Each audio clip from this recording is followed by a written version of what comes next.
Hi friend, welcome to game of winning. आज की इस वीडियो में हम बात करने वाले हैं रॉ के न्यू एपिसोड के बारे में, जो कि फास्ट लेन पीपीवी से पहले आखिरी रॉ का एपिसोड होगा।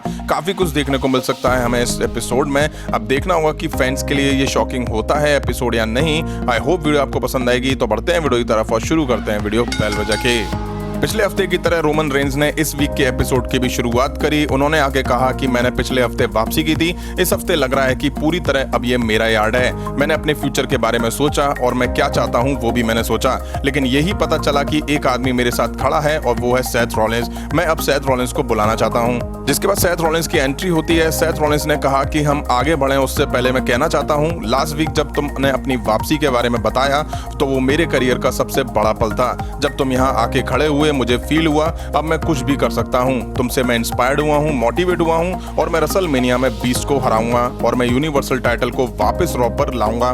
मैं समझ सकता हूँ तुम टाइटल हारे नहीं थे तो मैं टाइटल छोड़ना पड़ा था। मेरे से ज्यादा अगर कोई ब्रॉक लेसनर के खिलाफ अपॉर्चुनिटी डिजर्व करता है तो वो तुम हो रोमन। रोमन ने कहा, मेरे जाने के बाद एक पर्सन है जो इस शो पर हमेशा दिखा, वो है सेथ रॉलिंस। रोमन रेंज ने इसके बाद सेथ रॉलिंस को रसलमेनिया के लिए बेस्ट ऑफ लक भी कहा। रोमन रेंज ने सेथ रॉलिंस से एक फेवर मांगा। सेथ रॉलिंस ने कहा तुम कुछ भी मांग सकते हो और रोमन रेंज ने कहा कि डीन एम्ब्रोज को लास्ट टाइम साथ लाते हैं। सेथ रॉलिंस ने पहले मना किया कि डीन एम्ब्रोज ने जो करा उसके बाद इसके चांसेस नहीं है, लेकिन रोमन रेंज ने फैंस से पूछा तो फैंस ने यस कहा।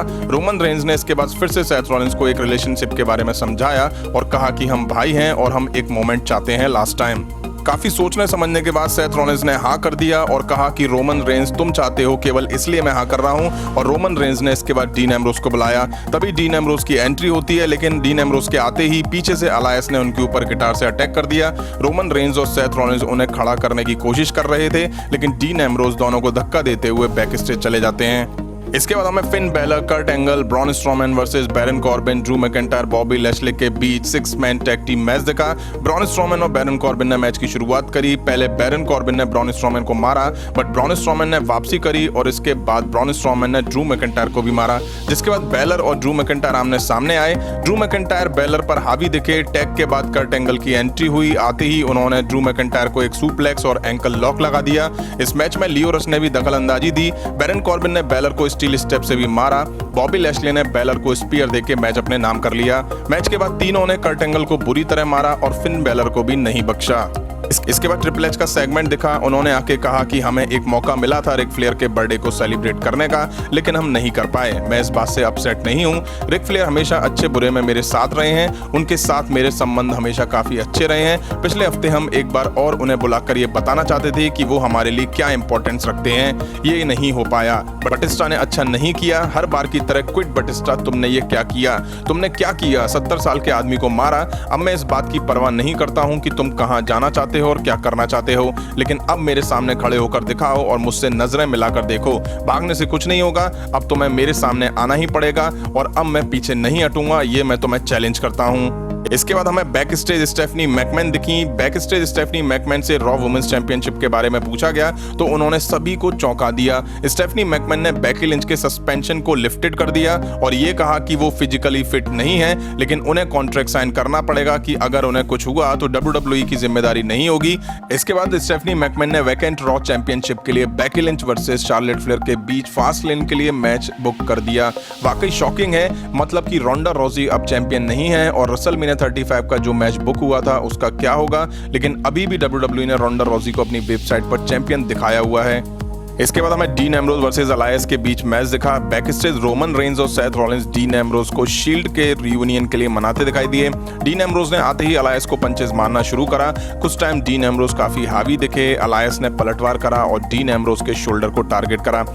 अलायंस ने टॉप रोप से कूदे डीन एम्ब्रोज को घुटने मारने के बाद मूव लगा के मैच जीता। इसके बाद रोमन रेंज और सेथ रॉलिंस आते हैं, लेकिन डीन एम्ब्रोज क्राउड में से होके वापस जा रहे होते हैं। तभी मैकिंटायर, लैशले और बैरन कॉर्बिन की एंट्री होती है। डीन एम्ब्रोज वहां रुक जाते हैं। इन तीनों ने रोमन रेंज और सेथ रॉलिंस को घेरा और इन पर अटैक कर दिया। डीन एम्ब्रोज ने इन दोनों को सेव करने आते हैं और शील्ड मिलकर इन तीनों को मार भगाती है। इसके बाद तीनों ने रिंग में शील्ड का सिग्नेचर साइन भी बनाया और फास्ट लेन के लिए 6 मैन टैग टीम मैच का ऐलान भी हो गया।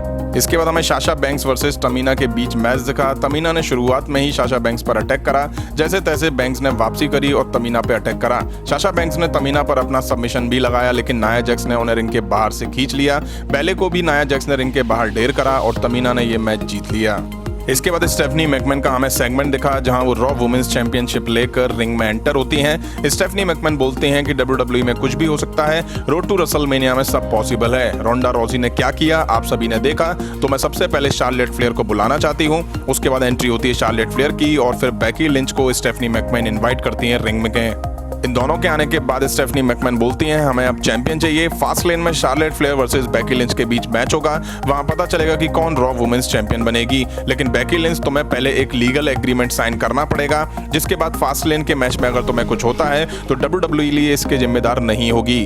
बेकी लिंच ने कहा कि वो शार्लेट फ्लेयर को तो अभी हरा ही देंगी। बेकी लिंच ने इसके बाद एग्रीमेंट भी साइन कर दिया, लेकिन तभी रोंडा रॉजी बैक स्टेज से आती हुई दिखाई दी और रोंडा रॉजी रिंग में आती हैं। रोंडा रॉजी स्टेफनी मैकमैन से बोलती हैं कि तुम ये क्या कर रही हो। स्टेफनी मैकमैन बोलती हैं ये करना ही था क्योंकि तुमने इस टाइटल को छोड़ दिया था। रोंडा रॉजी कहती हैं मुझे मेरा टाइटल वापस चाहिए। स्टेफनी मैकमैन उन्हें टाइटल दे देती हैं। स्टेफनी मैकमैन ने इसके बाद अनाउंस किया कि Charlotte Flair versus Becky lynch का मैच फास्ट लेन में होगा और अगर बेकी लिंच जीत गई तो वो रेसलमेनिया के मैच में शामिल हो जाएंगी। इस मैच के बारे में और स्टिपुलेशन के बारे में काफी पहले मैं अपनी वीडियो में बता ही चुका था। इसके बाद रोंडा रॉजी को गुस्सा आता है और उन्होंने शार्लेट फ्लेयर और बेकी लिंच को मारना शुरू कर दिया। खासतौर पर रोंडा रॉजी का टारगेट बनी बेकी लिंच, उन्होंने बुरी तरह पीट दिया। रोंडा रॉजी ने उन पर आर्म बार और अपने सारे मूव लगा डाले।